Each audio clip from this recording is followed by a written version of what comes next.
নির্বাচন নিয়ে কোনো শঙ্কা নেই। We are fully prepared to move ahead. Election হবে ইনশাল্লাহ, সবাইকে সাথে নিয়েই হবে, সবার সহযোগিতা নিয়েই হবে, এ ব্যাপারে কোনো শঙ্কা নেই। যাই আসুক না কেন, যত ধরনের দুশ্চিন্তা আপনাদের মাথায় আসুক না কেন, দুশ্চিন্তা মাথা থেকে ঝেড়ে ফেলুন। নির্বাচনের জন্য প্রস্তুতি নিন আপনারা সবাই মিলিয়ে, যাতে একটা সুন্দর নির্বাচন আমরা করতে পারি। আইনশৃঙ্খলা অবনতি সুষ্ঠু পথের বাধা কিনা? আইনশৃঙ্খলা অবনতি হলো কোথায়?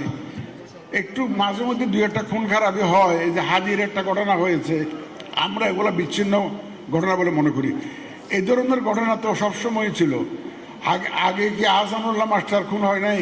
এরকম তো অনেক আগে হয়েছে, ঘটনা তো অনেক আছে।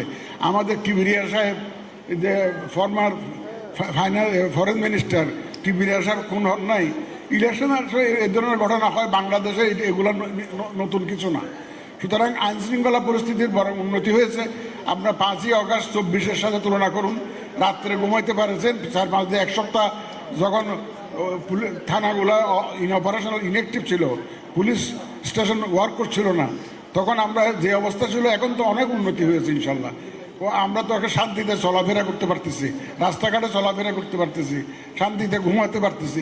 তো আইনশৃঙ্খলা পরিস্থিতির অবনতি হয় নাই।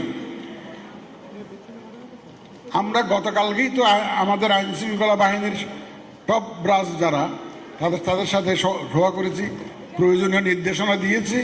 ইনশাল্লাহ আমাদের আইনশৃঙ্খলা বাহিনী সম্পূর্ণ প্রস্তুত, যে ভবিষ্যতে যাতে ইলেকশনের সময় পর্যন্ত যাতে শান্তি শৃঙ্খলা যাতে বজায় থাকে এবং সুষ্ঠুভাবে যাতে নির্বাচন আমরা করতে পারি।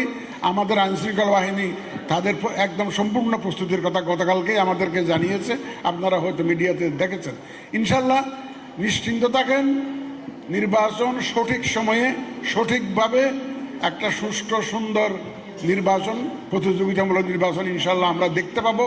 যে ওয়াদা আমরা জাতিকে দিয়েছি, সেই ওয়াদা ইনশাল্লাহ পরিপালনে ইলেকশন কমিশন প্রতিজ্ঞাবদ্ধ। আপনাদের সবাইকে সাথে নিয়ে ইনশাল্লাহ আমরা একটা সুন্দর নির্বাচন উপহার দেব।